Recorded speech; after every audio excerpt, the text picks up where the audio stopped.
Hello Interneters, and today we're going to be going through my top 15 rides and attractions that we rode while visiting Phantasialand. Phantasialand is a theme park located in Brule, close to Cologne. Due to its location so close to the town, it is presented with challenges for the park in the building their new attractions. This gives the park a very unique feel, as well as some of the outside of the box thinking with their new additions, making them so different in the process. The outside world is completely blocked out, making every area of this park extremely immersive.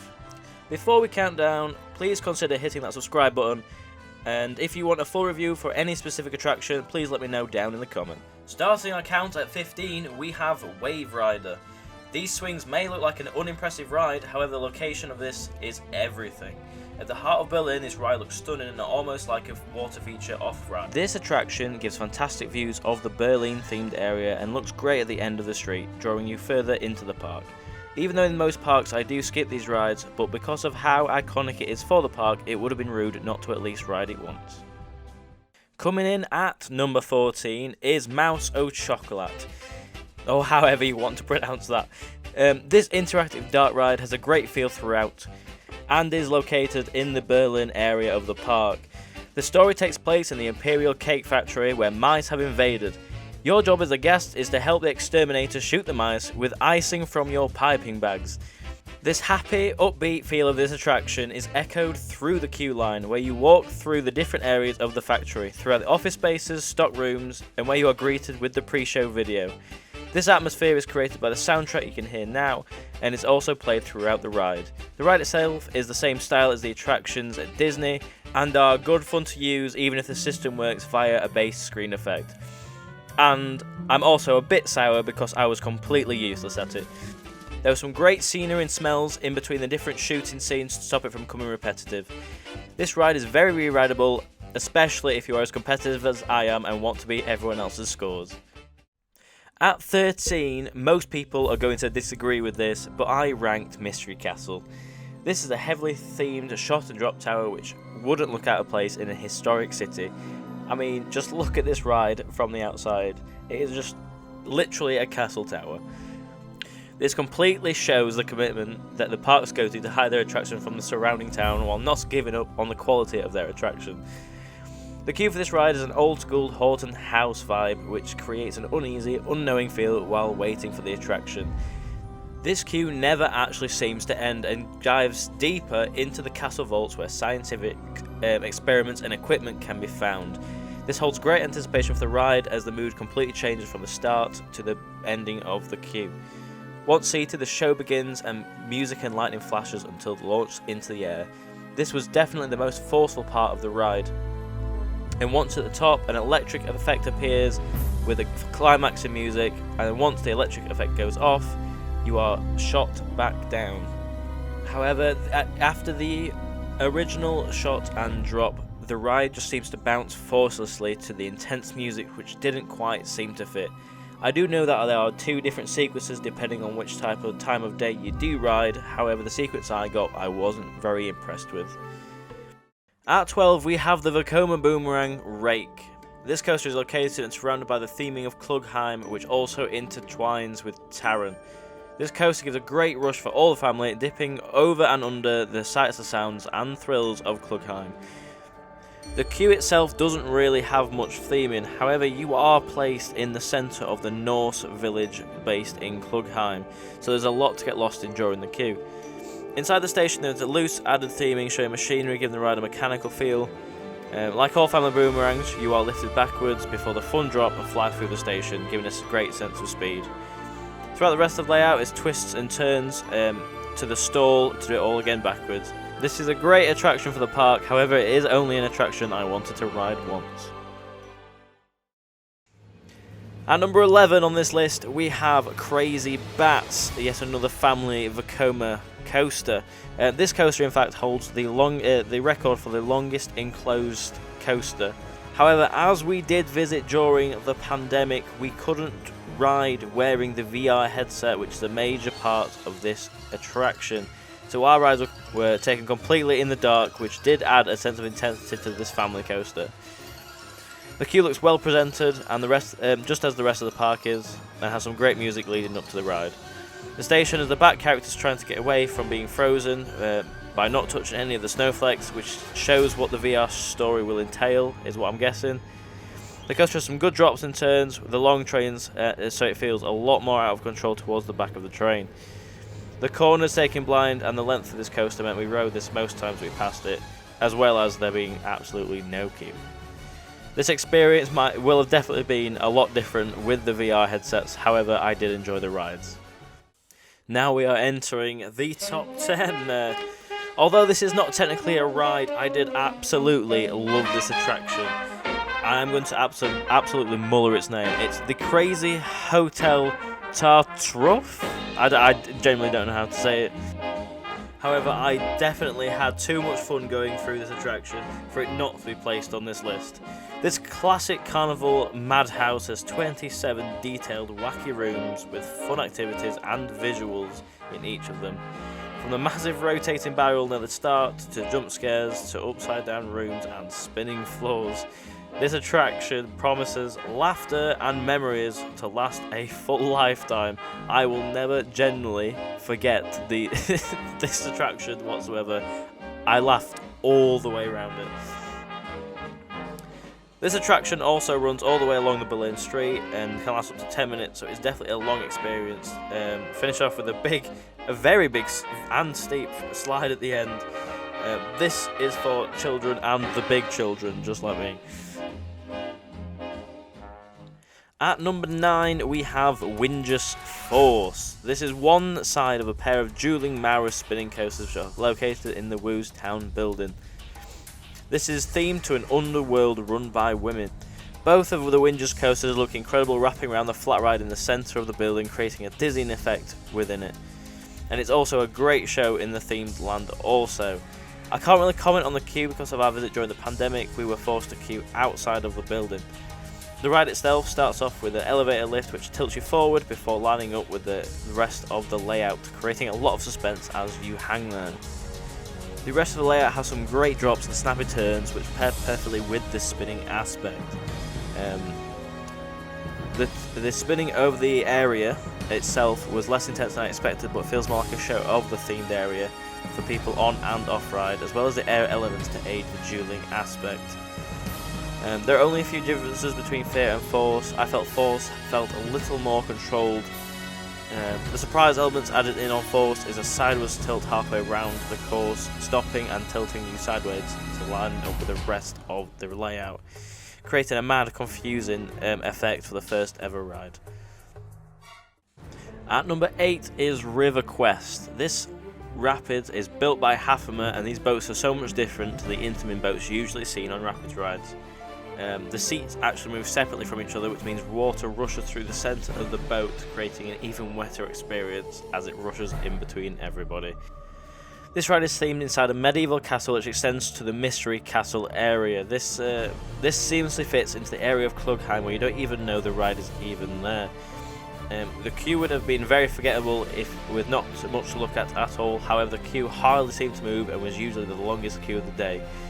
This was disappointing because I genuinely enjoyed this ride, however the queue put me off riding more times.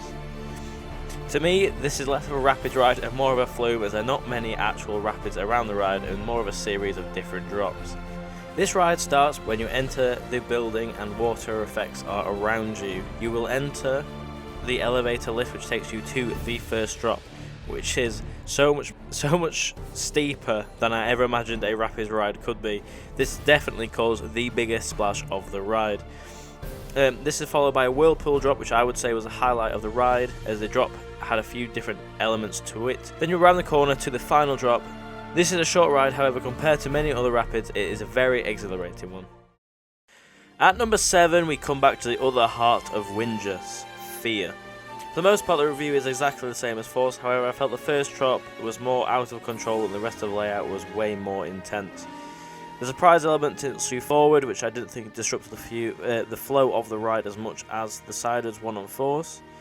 One thing I didn't mention was at the end of each track before heading the station there is something that I'm going to call a bounce track, where the track drops and bounces back into place.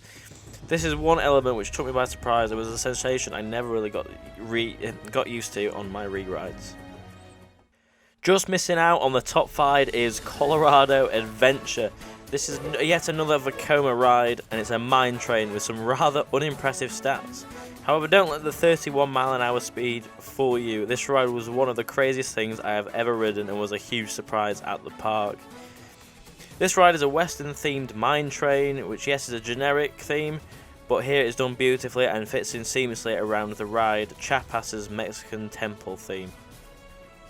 With a ride of just under 3 minutes, this ride is well worth queuing for, especially when we never really had to queue any more than 5 minutes for it anyway. Colorado Adventure is labelled a family coaster, and it rides as a family coaster in the middle of the train. However, towards the back of the front of the ride, it is an intense and very out of control feel, which I loved. These seats, you are either pushed out of your seat or dragged around the layout with some incredible forces as you dive through the rocky gorges and into dark mines of the ride, creating some great head-chopping effects and sensory-depriving dark sections. I would generally take this coaster over a lot of the thrill coasters in the UK. I had so much fun. Now we are finally into the top 5. It was so hard to organise these last ones, and I love each and every one of them. They are such on a very high level that it was so hard to even pick one to be a 5th. So let me know in the comments what your top 5 are. But here at number 5 for me is Black Mamba, which is now my favourite B&M invert. I know, before you all scream at me, Nemesis will always hold a special place in my heart, and it was a very close call. Black Mamba is located in the deep Africa-themed area of the park, which features native buildings and decorations inside an overgrowing jungle. The area becomes immersive within the soundtrack due to the jungle sounds mixed in with the African tribe music. This queue was one of my favourites, as it truly felt as if you were getting deeper and deeper into the jungle as you left the path. This queue gives some awesome interaction with the coaster, giving some close calls as it passes both under and over the path and under and over bridges of the queue line. As you finally get to the station, it is extremely dark in what seems to be a tribe's hideout where bones and wooden structures can be found. This is where you first encounter a snake, and just like the Black Mamba itself, this ride has one hell of a bite. As you board your vehicle and leave the station, the dark, ominous music of the tribal drums kick in and creates major suspense as you near the chain lift. This coaster is packed full of intense inversions, turns and near misses which all entangle with the area, which creates a disorienting experience as you fly through the overgrowth. This ride feels a lot faster and out of control due to the 2/3 of the ride being below the ground level as you zip through the trenches and tunnels. This would be a standout coaster in any other park, however, it's only number 5 for Phantasialand. At number 4 we have Talikan Temur. This impressive bus top spin is truly one of a kind and is definitely better than the old models such as Ripsaw. Phantasialand created a mind-blowing show out of this flat ride, which makes it not only great to watch off-ride and on-ride, but also amazing to watch in the queue. This ride looks like a destroyed Mexican temple where you face off and feel the forces and the control of the elements by the mighty god. This epic soundtrack displays the dark, powerful and emotion-driving music coupled up with the fire and water effects that builds the great anticipation for the ride, as well as creating a complete experience while on it.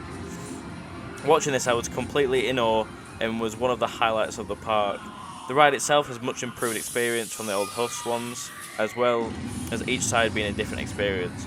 I much prefer the outwards facing seats as you felt the full force of the water and the fire effects, while on the other side you get great near misses with the theming wall.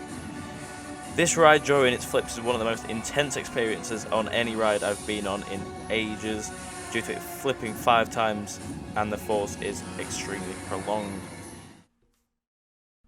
So here we are at number 3. Here we are, the top 3. We have Chiapas, which is what I am calling the best water ride in the world. For my first ride on this, I fell in love with it. Every time, without fail, if we passed this ride, we got on this ride. Chiapas is a new generation Intamin flume, where you go on an expedition through Mexico through their celebration. The energy of this ride is just incredible, and the music and the theming is light and fun, and hearing it brings back so many emotions, and even some nostalgia. The ride itself takes a scenic tour through the Chiapas hills, mines and towns with its fair share of splashes in between. The theming is immaculate all the way around and the music surrounds the attraction. This ride features 3 drops, 2 forward and 1 backwards with switch tracks in between. These switch tracks are some of the fastest ones I have ever seen, and generally it was amazing to watch. The backward session has to be the best, as it features the best section in all the park. It is the disco cave, where you got everyone cheering and singing along with the characters and theming. Along with some fountains and water effects, you will get wet on this ride, and the final drop is the steepest on a water ride, and it's so much taller and steeper than I ever imagined. Picked up some incredible speed, and then you're going to feel like you're flying as you go off the track over that airtime hill. This is generally the biggest surprise of the trip, and 100% a reason to visit Phantasialand on its own. So here we are at first and second. These are both world-class coasters in their own right, but I could only pick one for the top spot. So at number 2, it's Fly, the new variation on the Verkoma Flying Dutchman model. This is the best flying coaster I've been on, period. This coaster is located in Rookburg and is one of the best themed areas in the globe.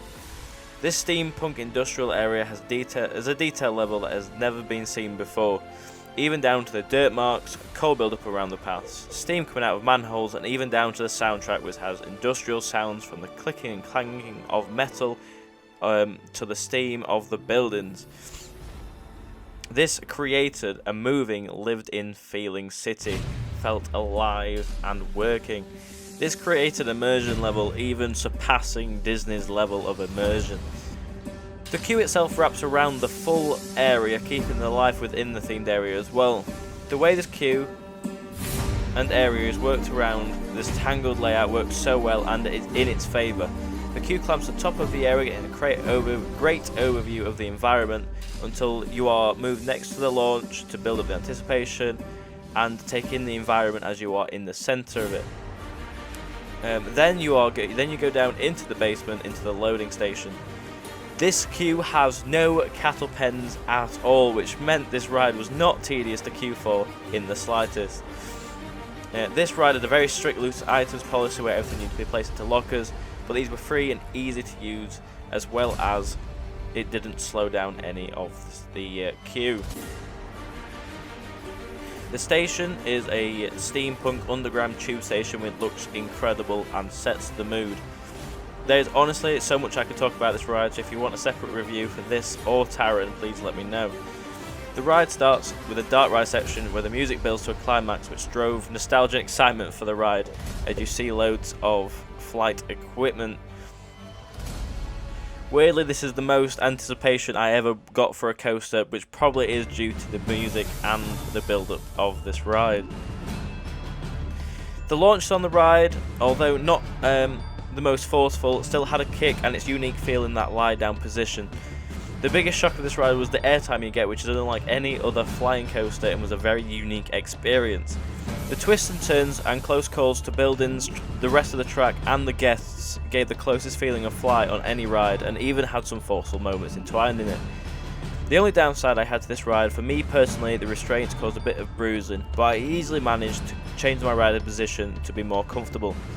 This is a truly revolutionary roller coaster and themed experience which ties in immersion, coasters, hotels, restaurants and shops into something truly spectacular, which will be hard to beat by any park anywhere in the near future. So probably rather unsurprisingly, at the top spot we have Taran. This Intamin Blitz coaster has been a bucket list coaster of mine ever since it was built in 2016. This coaster is located and wraps around the impressive rockwork of Klugheim. This area is absolutely stunning and truly makes you feel small by the grandeur of the rockwork. However, the village of Klugheim has a very warm, inviting feel about it with the shops and your pub. No matter where you look, there is a part of Taran somewhere, or even parts of Rake, and it gives you some great views of the coaster all the way around the area. Just like every part of the park, the music is one of IMScore's best work, which is truly accompanied by the roar of those launchers, which are enthusiasts' dreams. The queue is not exactly themed, however it runs underneath the rides, giving some very unique viewing points of the coaster. The coaster itself is an absolute rush, and the music around the area builds up the anticipation and the mood of the area. However, As boarding the ride and it moves into its first launch, the music gets a lot darker and more epic as you are anticipating this first launch. The launches in Taran are very snappy and very forceful, more so than I was expecting. It rode more closer to a hydraulic launch than an LSM. You can definitely feel the power of the train around the bank turns and the following series of airtime hills, forceful corners, lateral Gs and snappy transitions, which never let up during any part of the ride. Adding into all these elements are the near miss elements and close calls with the coaster itself and around the Klugheim. This makes this ride feel furious and out of control all the way around its course.